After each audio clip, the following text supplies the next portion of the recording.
Hey there, Matt Hamilton, author of Through Travel and Error, Confessions of an Asylum-Seeking Canadian. Welcome back to my online readings. This week's actually one of my favorite. It's called Trust. So on my way to Malawi, I decided to spend 3 weeks on an overlander going through Namibia and Botswana, and it ended in Vic Falls. Now, the trip itself was a little trying. Being stuck on itinerary for 3 weeks was a bit of a change, and I hadn't smoked any weed along the way. And being in Vic Falls was a bit trying as well. In a word, the place was desperate. In '98, the President Robert Mugabe basically told its population that any white-owned land could be reclaimed, and there was some subsequent violence and some deaths. And the media pounced on that and blew it so out of proportion that there are absolutely no tourists there, and the place is desperate. Now, I had wanted to find some weed, and anyways, I was having a hard time doing so. And on my way back to the hostel in this taxi cab, was with these two girls that had ripped off everybody with all their friggin' giraffes and whatnot. And this kid stuck his head in the window and said, "Hey, do you want to buy some weed?" And I was like, "No, I don't want to have shit-looking weed anyways." Anyways, as it went away, the driver said, "Look, I don't buy weed from them. They sell shit. If you want some good weed, there's some good weed." He opens his ashtray and it's filled with this lovely looking bud. Anyways, he suggested to me we go smoke a joint. And this is where we'll begin the story. Chapter 20, Trust. We dropped off the girls and their booty at the Backpackers and drove a couple of blocks away to a quiet street where the driver parked the car. There was little chit-chat as the driver, whose name was Fred, swiftly and skillfully rolled an enormous joint. When he had finished, he looked at me with his brown, smoky eyes, smiled and stated, "My friend, you are going to get high." He lit the joint and then passed it to me. Fred was very accurate with his prediction. It may have been because I hadn't smoked anything for 3 weeks, but Fred's joint smacked me. It was also possible that his weed was ridiculously strong, but regardless of the reason, I got goofed. I mean, I got super goofed super quick. I felt the first toke creep into the back of my eyeballs almost immediately. My body tingled. My head floated. My mind relaxed. After 3 weeks of deprivation and annoyances, I was finally high. And what a high it was. Sometimes weed makes me stoned. Being stoned was ideal when I was chilling out on the sofa, listening to Pink Floyd, and not saying a word to anyone. Other times, weed made me high.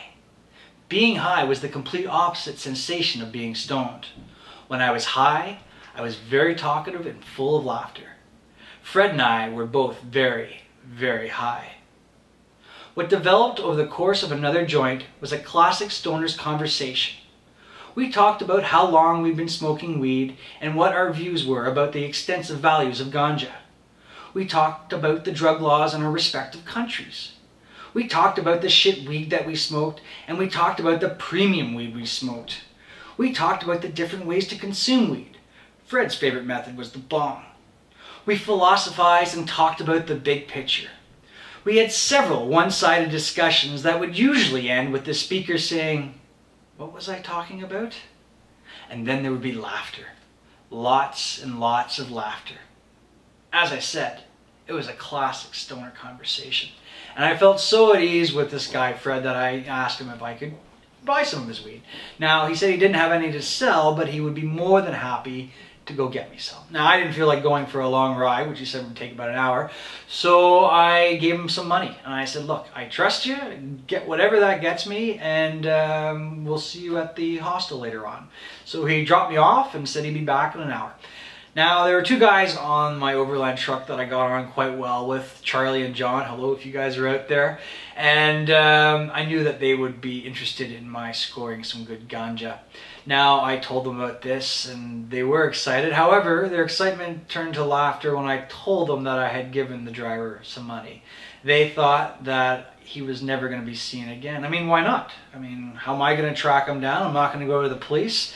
And yeah, they thought he was gone. But just something inside me told me otherwise. They weren't in the car with me, so I made a bet.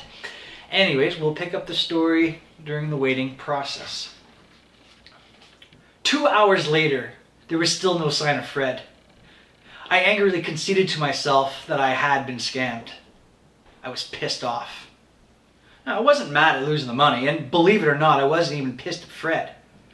I took into consideration where he was living and the desperate situation that he was trying to survive. The money may have been jack shit to me, but that kind of dough was a shitload to him. Christ, he didn't even ask me for the money. I fucking gave it to him. I'm an honest guy, but there was a distinct possibility that I'd drive off into the sunset if some Japanese tourist handed over 1,000 Canadian bucks to buy him a Big Mac. Ultimately, I was pissed off with myself. I was pissed off for letting my guard down, or as my dad would say, not keeping my head up. I felt like a fucking idiot. I had felt this way once before on my travels. While in Tenerife, I moronically lost 20 bucks in the obvious to everyone but me 3-card money scam. It was a feeling of absolute stupidity that made me sick to my stomach, question my intelligence, and mistrust my basic common sense. The only consolation was that the Tenerife blunder had been early in my travels, and I chalked that screw up to being wet behind the ears. I considered the mistake a lesson learned. I clearly hadn't learned my lesson. Making a similar blunder at this point in my travels and in this part of the world was what really steamed my beans. I was in a part of Africa where a wrong move could cost me more than money. An agonizing 2.5 hours later, Charlie and John and I headed down the hostel's driveway for a night out in Victoria Falls. My wallet and pride were paying for the first 6 beers. However, before we got to the gate of the property, a taxi cab pulled into the driveway. Fred was behind the wheel.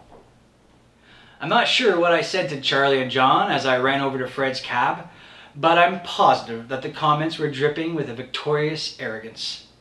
Fred had his window rolled down by the time I got there. I'm so sorry that I took so long. My friend who I usually buy from didn't have any more, so I had to drive even further, Fred said apologetically. He pulled a massive bag of weed from under his seat, and with a wicked smile that only a smoker could truly understand, he said, "This stuff is even better." Honestly, it didn't matter. It didn't matter that it took Fred longer than he had expected. Shit, what's time in Africa? I'd been on the continent long enough to know that we were on the African clock. One shouldn't expect things to happen in a specified time. The size of the bag of weed didn't matter. The sack could have been 10 times smaller, which still would have dwarfed the pitiful bag I bought from the kid in the street the day before. It didn't matter that the weed was a better quality. It could have been shit for all I cared. What mattered was that Fred came back. It mattered because it restored my faith in my capability to determine one's intentions. Once again, I believed I could establish whether someone would help me or screw me. More importantly, though, was that Fred's return radically improved my faith in my fellow man. Fred didn't know me.